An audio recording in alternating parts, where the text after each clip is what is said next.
నమస్తే, welcome to 99 TV. నేను Priyanka. Russia మరో భారీ సైనిక సమీకరణకు సిద్ధమవుతోందా? 3 లక్షల మంది కొత్త సైనికులను యుద్ధంలోకి దింపేందుకు పుతిన్ ప్రభుత్వం ప్లాన్ చేస్తోందంటూ ఉక్రెయిన్ అధ్యక్షుడు జెలెన్స్కీ చేసిన వ్యాఖ్యలు ఇప్పుడు సంచలనంగా మారాయి. సెప్టెంబర్లో జరగనున్న రష్యా పార్లమెంటరీ ఎన్నికల తర్వాత ఈ కొత్త నియామకాలు ప్రారంభమయ్యే అవకాశం ఉందని జెలెన్స్కీ పేర్కొన్నారు.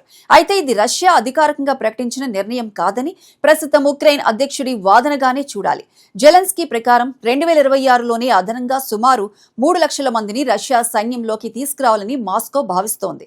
2027లో కూడా మరింత మంది సైనికులను సమీకరించే అవకాశం ఉందని, మొత్తం లక్ష్యం 5 లక్షల వరకు ఉండొచ్చని ఆయన చెబుతున్నారు. ముఖ్యంగా మాస్కో, సెయింట్ పీటర్స్బర్గ్ వంటి ప్రధాన నగరాలపై ప్రభావం తక్కువగా ఉండేలా రష్యాలోని మారుమూల ప్రాంతాల నుంచి నియామకాలు చేపట్టే అవకాశం ఉందని జెలెన్స్కీ అంచనా వేశారు. అసలు రష్యాకి ఇంత భారీగా కొత్త సైనికులు ఎందుకు అవసరం అన్నదే ఇక్కడ కీలకమైన ప్రశ్న. 4 ఏళ్లకు పైగా కొనసాగుతున్న రష్యా ఉక్రెయిన్ యుద్ధంలో ఇరువైపులా భారీగా సైనిక నష్టాలు జరిగాయి. ముఖ్యంగా తూర్పు ఉక్రెయిన్లోని డాన్బాస్ ప్రాంతంలో రష్యా తన దాడులను తీవ్రతరం చేస్తోంది.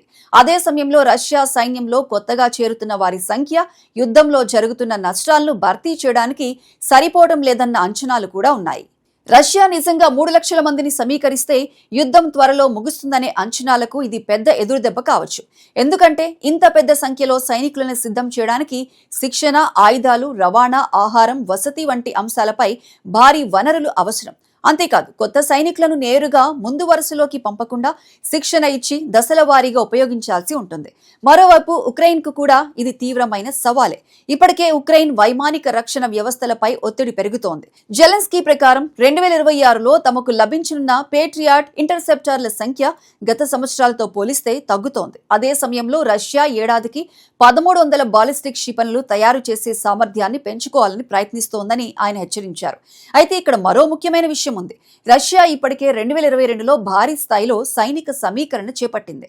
ఇప్పుడు మరోసారి 3 లక్షల మందిని సమీకరించాలని నిర్ణయం తీసుకుంటే అది రష్యా అంతర్గత రాజకీయాలు, ఆర్థిక వ్యవస్థపై కూడా ప్రభావం చూపే అవకాశం ఉంది. అందుకే మాస్కో పూర్తి స్థాయి బహిరంగ మొబిలైజేషన్ కు బదులుగా వివిధ ప్రాంతాల్లో కాంట్రాక్ట్ రిక్రూట్మెంట్, ఇతర మార్గాలను ఉపయోగించే అవకాశం ఉందని విశ్లేషణలు ఉన్నాయి. మొత్తంగా చూస్తే 3 లక్షల కొత్త సైనికుల సమీకరణపై జెలెన్స్కీ చేసిన హెచ్చరికను ప్రస్తుతానికి ధృవీకరించబడిన రష్యా నిర్ణయంగా కాకుండా ఉక్రెయిన్ చేసిన తీవ్రమైన అంచనాగా చూడాలి. కానీ రష్యా నిజంగానే ఇంత పెద్ద సైనిక బలగాన్ని సిద్ధం చేస్తే మాత్రం యుద్ధం మరింత కాలం కొనసాగే అవకాశాలు పెరుగుతాయి.